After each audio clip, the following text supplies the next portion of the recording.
Из роддома в ЗАГС и соцзащиту. С 1 января 2018 года это любимый маршрут всех молодых мам России, в том числе и Залины Мусиевой. Новоиспеченная мать из Малгобека – одна из первых, кто получает выплату за первенца. Сегодня она пишет заявление, и уже в течение 30 дней на банковский счет женщины поступит сумма – 9240 рублей. Для молодой семьи это большая поддержка, на которую они даже не рассчитывали, делится Залина. 17 февраля 2018 году первенец родился.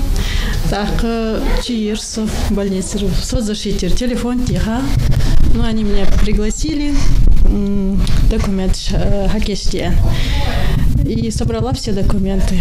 Ввести дополнительную выплату для первенцев предложил президент страны Владимир Путин еще в ноябре прошлого года на заседании Координационного совета по реализации национальной стратегии действий в интересах детей. Речь идет о совершенно новой выплате на первого ребенка, которая не является пособием. При этом ее получение никак не отменяет другие федеральные пособия. Денежная сумма за рождение первого ребенка будет назначаться только для тех детей, которые появляются на свет после вступления закона в силу с начала 2018 года. Поэтому родители детей, рожденных в 2017 году, не смогут оформить выплату, даже если к этому времени ребенку еще не исполнится 1,5 года. А вот родителям, чьи дети попадают под категорию, необходимо поторопиться, ведь чем раньше они напишут заявление, тем быстрее начнутся начисления. Предоставляют списки на новорожденных с больницы центральной, с министерства списки предоставляются. Мы сразу звоним этим людям, соответственно, там в этих списках есть контактные телефоны. Оповещаем их. Но дело в том, что некоторые родители болеют, или ребенок больной, или выписывается попозже с больницы. И получается так, что у них собрать документы не получается.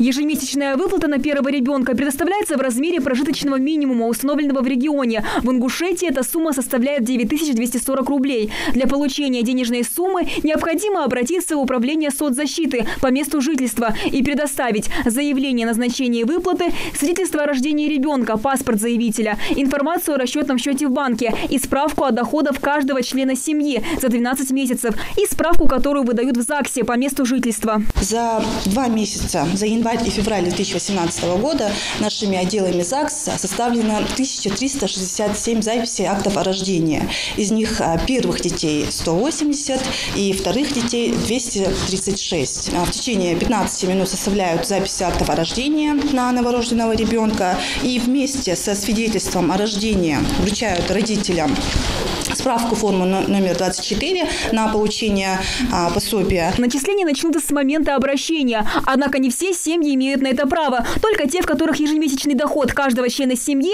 не превышает определенной суммы. От 1,5 прожиточного минимума, это получается 13 978, то, соответственно, не полагается на этого ребенка.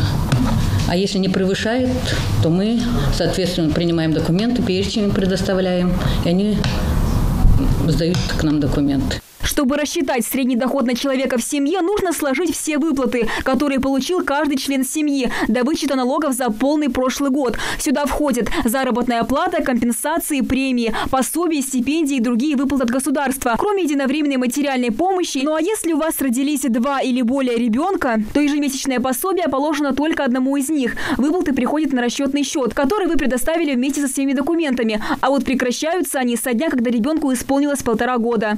Амина Бокова, Хаваш Гойгов, Новости 24.